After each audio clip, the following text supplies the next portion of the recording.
esse aqui é um gráfico interessante de a gente olhar. O Lula ampliou a distância entre os mais pobres. Havia muito receio em relação ao que, da campanha petista, do que poderia acontecer com o Auxílio Brasil de R$ 600.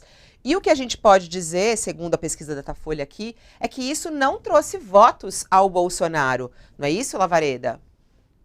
Exatamente. Isso corrobora uma suposição teórica que eu tive a oportunidade de expressar numa matéria, uma coluna do Cristiano do Valor, em julho ainda, às vésperas do lançamento efetivo do auxílio emergencial, no novo patamar, esse chamado auxílio emergencial turbinado. E qual é esse raciocínio amparado pela teoria, Fabíola? É de que o voto para o eleitor, sobretudo o eleitor de baixa renda, ele é um investimento e não uma manifestação de gratidão. Então, para o eleitor de baixa renda, que ganhou, que recebe esse auxílio turbinado, o importante é saber quem vai mantê-lo ao longo do tempo e, além desse auxílio turbinado, eventualmente colocar em prática políticas sociais que possam beneficiar esses eleitores e seus grupos familiares.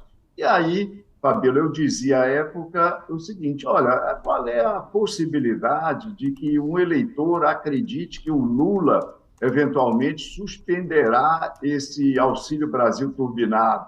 Qual é, na comparação Lula-Bolsonaro, esse eleitor mais pobre irá supor que qual dos dois pode lhe trazer políticas públicas que, de alguma forma, o beneficiem? A campanha do segundo turno tem corroborado, assim como a do primeiro já vinha fazendo, mas agora mais enfaticamente, com clareza, numa disputa dual, uma disputa de apenas dois competidores, tem comprovado esse suposto. O eleitor de baixa renda prestando mais e melhor atenção na campanha, maciçamente ao lado do ex-presidente Lula, Fabíola.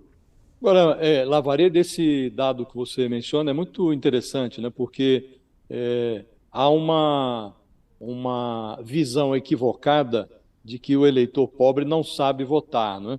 E você menciona essa visão utilitária. Então, se é fato que o antipetismo se sustenta muito fortemente nas questões éticas, nas questões ligadas à corrupção, também é um fato que o eleitor tem essa memória de que o PT privilegiou o social, né? Pegou uma situação ali que vinha do Plano Real e aproveitou a estabilidade para investir pesadamente no social. Quer dizer, do ponto de vista político, esse cenário de 2022 como que derruba essa sensação de que o eleitor é um imbecil, né? Que se o sujeito supõe que vai comprá-lo uma medida eleitoreira, ele tem a capacidade de decodificar a cena, né? Exatamente, Josias. E isso se mostra, isso se afirma nos alinhamentos eleitorais dos grandes blocos da sociedade.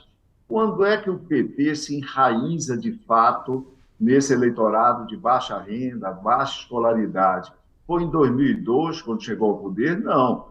O enraizamento de fato se deu na eleição de reeleição em 2006 do ex-presidente Lula. E foi fruto de quê? Foi fruto exatamente das políticas públicas.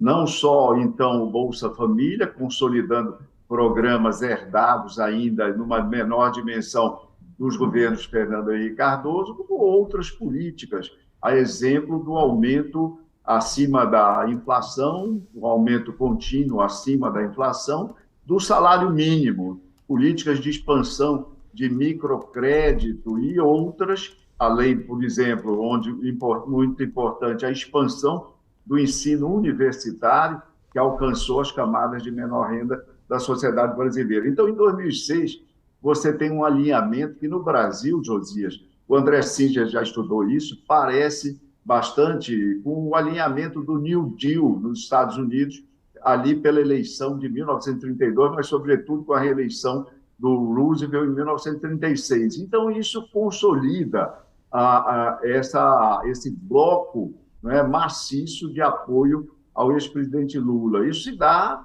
com mais visibilidade na região Nordeste, mas eu digo, é muito menos pela geografia e muito mais pela composição socioeconômica da população daquela região, ou seja, dessa região. Eu estou falando hoje do Recife. Então, é isso que explica esse apoio maciço a Lula no Nordeste. Já o eleitor de renda média, renda mais alta, ele, nessa eleição, e a campanha do presidente Bolsonaro cultiva isso todo o tempo, ele deve voltar a fazê-lo no debate dessa noite, vai ser, com certeza, uma espinha, digamos, a espinha dorsal, uma das principais do seu posicionamento, e tenta recuperar o clima, recuperar os sentimentos de 2018, uma sociedade profundamente influenciada pela Operação Lava Jato.